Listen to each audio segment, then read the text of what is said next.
Guys, welcome to the IndyCar Dad Podcast. I do a 5-minute podcast about IndyCar, and tonight we're previewing Nashville.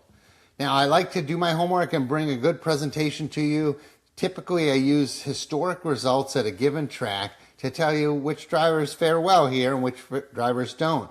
And usually, I can provide you with a list of people who will be interesting to watch. Meaning, these are guys when you're watching the race you can keep an eye on. And I think I'm going to do that tonight.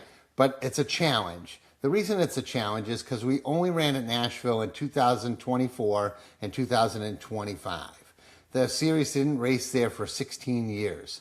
But there are 3 drivers that raced on the track back in 2008 and 1 driver all the way back to 2005. The 1 driver is Scott Dixon, and he won this race in 2006, won it again in 2007, and again in 2008. He dominated Nashville.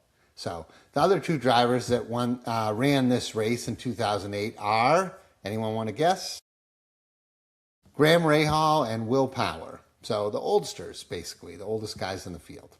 So let's dive into who's going to do really well here, then also who I predict will have a bad day, and then I'm going to give you a couple of drivers to watch out for the drama.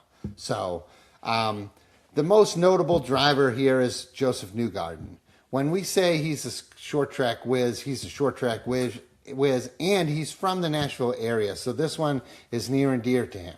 In 2024, he placed 3rd place in the race, and last year he won the race. So that gives him an average finish of 2.0, which is really good. So another driver that's really strong here, 2nd place in average finishes at a 4.0, is Scott McLaughlin. He's never won the race, but he does well. Kyle Kirkwood is 3rd place in the standings, and he's had a few solid finishes here. I think he'll do well for himself points-wise. And then the 4th driver I want to talk about possibly having a good race here is Scott Dixon. The last 2 years, he's only finished 17th and 12th, but he did win 3 races in a row here. So, and CGR seems to have a really good setup here. Even Kiffin Simpson finished last year like 6th place, I think. So, last year Kiffin finished 4th place. So Palou, Kiffin, and Dixon usually bring a good setup to Nashville. So look for that. So those are my 4 drivers that I think might have a good day. Newgarden, McLaughlin, Kirkwood, and Dixon. So who's not going to have a good day? Well, Rahal Letterman Lanigan Racing is likely to not have a good day. In the last 2 years, they've had 3 cars each year, so that's 6 finishes. The best finish out of those 6 finishes is 18th. 18th. That's their best out of 6 chances. So that is really not good. Other teams, there's not a lot of data to work with. You know, they've had good and they've had bad, or they've just had really good. But Rahal Letterman Lanigan does not have the setup for Nashville. And maybe they'll do something this year that will change that, but it was something to watch. Certainly, I'll look at some practice sessions and see where are the ROL guys, if they're at the back of the field from the jump. You know, that's just not going to happen. You don't win with a slow car. So, all right, let's talk about 2 drivers that will be dramatic to watch. Christian Lundgaard is going to be dramatic to watch here. Remember how McLaren is letting him go, not renewing his contract? Well, if you look at the data for Nashville, you could see why. Because of all the drivers that have driven in this race before, Christian Lundgaard has the lowest average finish. He averages a 22nd. He's raced here twice, a 19th and a 25th. So that is wild. But also, Christian Lundgaard's a talented guy, and he's recently been called out for his lack of oval prowess. I bet you that guy wants to do well this weekend, badly. Like, he really, more than anything, probably wants to beat his teammates at Nashville, show McLaren they're making a big mistake, and get a high-dollar contract for next year. So, look for a lot of drama behind Christian Lundgaard. I normally don't watch him. He's not a driver I normally keep an eye on. He's not one of my favorites. I don't hate him. I just don't normally watch him.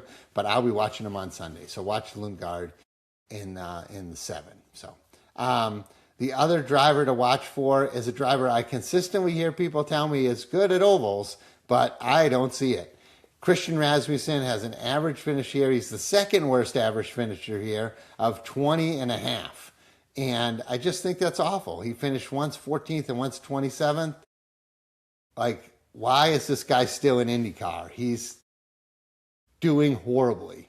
So he has, once in a while, he has a flash of brilliance, but generally he does not do that well.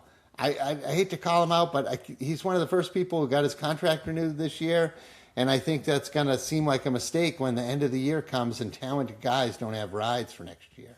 So maybe Raz will show some speed. He was fast in Phoenix before he crashed out, and he was fast in St. Louis, and he finished okay, so maybe he'll show some talent.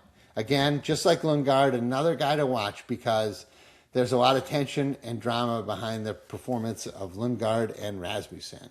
There's a rookie class too. Of course, none of them have raced here. None of them have any results driving an IndyCar at Nashville. Coet and Hauger have driven here before, and they're both pretty good at it. And Mick Schumacher has no experience here. I don't even think he's tested here, and he's not doing well. So I don't expect Mick to, and his team, ROL, doesn't usually have a good setup here. So I don't expect Mick to come in and have a good weekend. I hate to say it. But anyway, I try not to be too predictive about these things. I'm just giving you the stats from the last few years. And I'm not picking bets. I'm not going to try to win you money on whatever website it is. I'm just telling you, when you watch the race, here's some fun drivers to watch. Watch Newgarden, McLaughlin, Kirkwood, Dixon, thinking that they might really do well. Watch Team ROL to see if they're improve themselves in any way. And watch Lundgaard and Rasmussen because there's a lot of tension behind those guys and their positions in the series and their careers. So there you go. I'm IndyCar Dad. Thanks for watching my podcast, listening to my podcast. And I hope you follow me on social medias. Usually on like Instagram and TikTok, I'm funnier. And on the podcast, I'm a little more serious because I think that's what the audience likes. When I listen to a podcast, I want it to be kind of serious and informative. And when I grow on TikTok, I want it to be silly. So I won't be at the races. I'll be on the couch watching. But I went to this race last year, and it was really fun. I camped there, and the crew that puts on this race did a great job. They had concerts. They had free stuff and fireworks at night. It was a great camping experience. So if you get the chance, if you're on the fence, go have a great time at Nashville. Thanks again, everybody. I'm IndyCar Dad.